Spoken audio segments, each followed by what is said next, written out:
오늘 하나님께서 우리에게 주신 말씀은 느헤미야 2장 1절에서 10절까지의 말씀입니다. 오늘은 드라마 바이블로 함께 말씀을 듣도록 하겠습니다. 이것은 하나님의 말씀입니다. 제2장.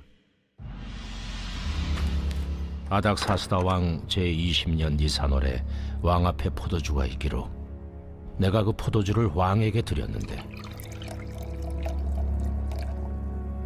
이전에는 내가 왕 앞에서 수심이 없었더니 왕이 내게 이르시되, 내가 병이 없거늘 어찌하여 얼굴에 수심이 있느냐? 이는 필연 내 마음에 근심이 있음이로다 하더라. 그때 내가 크게 두려워하여 왕께 대답하되, 왕은 만세수를 하옵소서. 내 조상들의 묘실 있는 성읍이 이제까지 황폐하고 성문이 불탔사오니 내가 어찌 얼굴에 수심이 없사오리이까? 하니 왕이 내게 이르시되, 그러면 내가 무엇을 원하느냐? 하시기로 내가 곧 하늘의 하나님께 묵도하고 왕에게 아뢰되, 왕이 만일 좋게 여기시고 종이 왕의 목전에서 은혜를 얻었사오면 나를 유다 땅 나의 조상들의 묘실 있는 성읍에 보내어 그 성을 건축하게 하옵소서 하였는데, 그때 왕후도 왕 곁에 앉아 있었더라. 왕이 내게 이르시되, 내가 몇 날에 다녀올 길이며 어느 때에 돌아오겠느냐?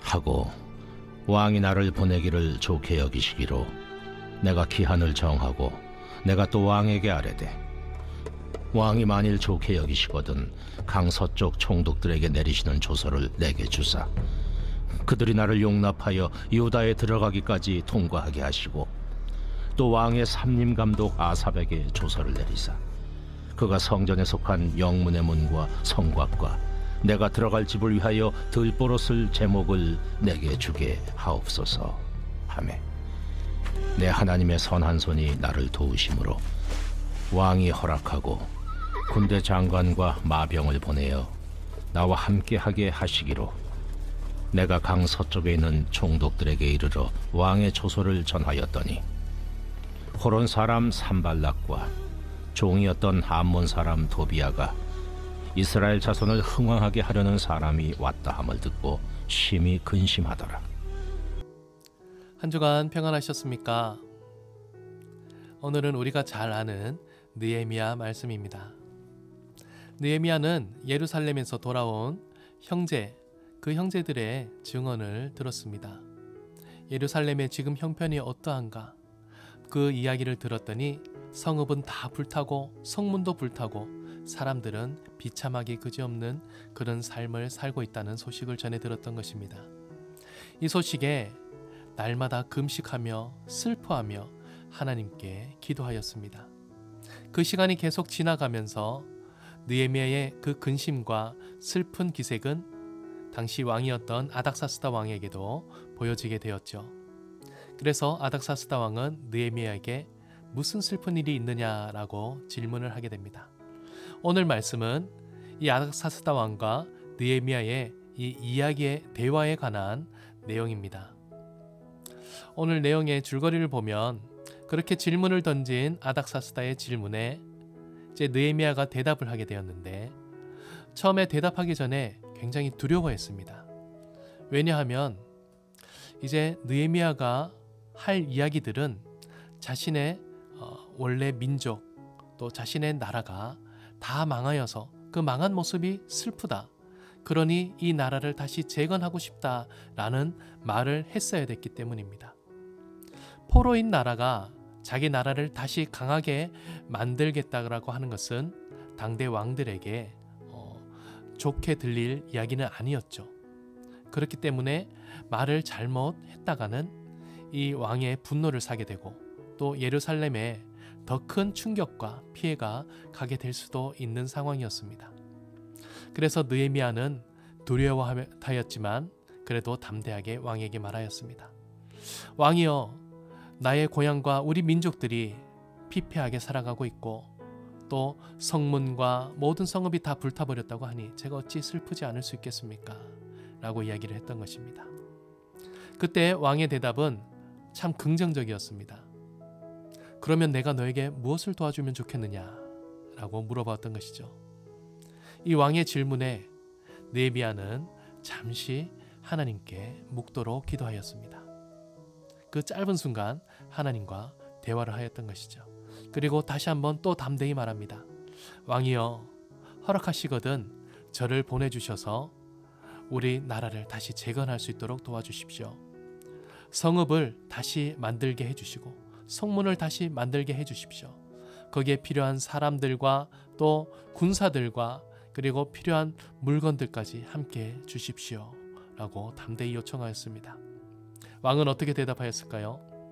이 느헤미야의 대답에 듣고 알겠다. 내가 그러면 너를 그곳에 보내줄 테니 어느 기간 동안 너는 거기에서 일을 마치고 다시 돌아오도록 하여라 라고 허락하였던 것이죠. 이 대화의 내용은 우리가 잘 알고 있습니다. 이런 기적과도 같은 아닥사스다 왕과 또 느헤미야의 대화가 어떻게 이루어질 수 있었을까요? 우리는 두 가지 포인트를 여기에서 볼 수 있습니다. 첫 번째는 아닥사스다 왕과 느헤미야가 대화를 할 수 있게 된 그 배경을 우리가 봐야 된다는 것입니다. 포로였던 유대인인 이 느헤미야가 어떻게 왕과 이야기를 할 수 있었을까요?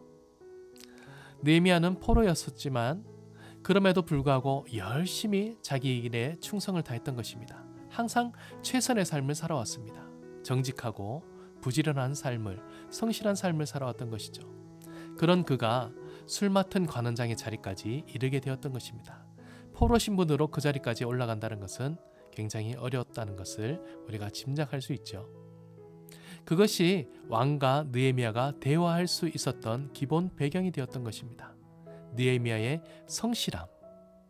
그리고 두 번째는 느헤미야가 예루살렘 소식을 들었을 때 매일마다 금식하며 기도했었다는 것입니다.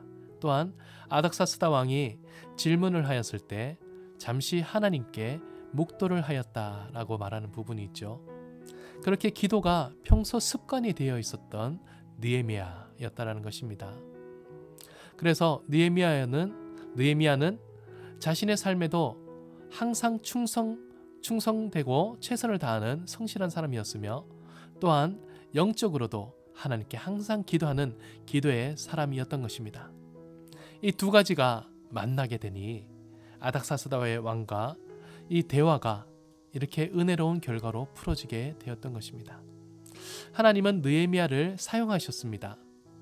준비되어 있던 느헤미야, 일적으로도 그리고 영적으로도 항상 준비되어 있던 이 느헤미야가 하나님의 큰 사역에 쓰임받게 되었던 것이죠. 우리의 삶은 어떻습니까? 내가 살아가고 있는 그 자리, 그 현재가 우리에게 불만족스럽더라도 어렵더라도 항상 최선을 다하면서 살아가고 있습니까? 또한 우리는 매사에 하나님께 기도하면서 하나님께 질문하고 하나님의 음성을 들으면서 모든 일을 선택하고 살아가고 있습니까? 오늘 말씀을 통해 우리는 이 두 가지 교훈을 잘 얻었으면 좋겠습니다. 우리 있는 그 자리에서 항상 충성 다하고 최선을 다할 때 그리고 매사에 기도하는 습관을 들여 하나님의 이야기를 듣고 음성을 듣고 모든 것을 선택하며 담대히 살아나갈 때 우리는 하나님께 쓰임받는 사람들이 될 것입니다. 그리고 하나님은 우리를 통해서 우리 가정과 우리 삶의 모든 자리에 큰 하나님의 일들을 이루어 갈 것입니다. 그런 귀한 하나님의 사람이 되어 살아갈 수 있는 나와 또 우리 가정과 우리 신앙의 공동체가 될 수 있기를 간절히 소망합니다. 함께 기도하겠습니다. 하나님, 느헤미야의 말씀을 살펴보면서 그가 얼마나 최선을 다하는 삶을 살았고 또 기도에 열심인 사람인지 보았습니다. 우리의 모습을 돌아봅니다. 우리 또한 매사에 최선을 다하는 성실한 사람이 되게 하여 주시고 또한 항상 기도하는 습관을 가져 모든 일을 하나님의 음성 듣고 선택하며 결단하는 사람이 되게 하여 주시옵소서. 우리의 그러한 모습을 통하여서 우리 개인의 삶과 가정의 삶과 또 우리 속한 모든 공동체의 삶이 주님 보시기에 아름다운 삶이 될 수 있도록 모습이 될 수 있도록 주님의 평안을 끼치는 축복의 삶이 되도록 주님 역사하여 주시옵소서. 이 한 주간도 우리를 지켜주시고 인도하여 주시길 원하오며 예수님의 이름으로 기도드립니다. 아멘.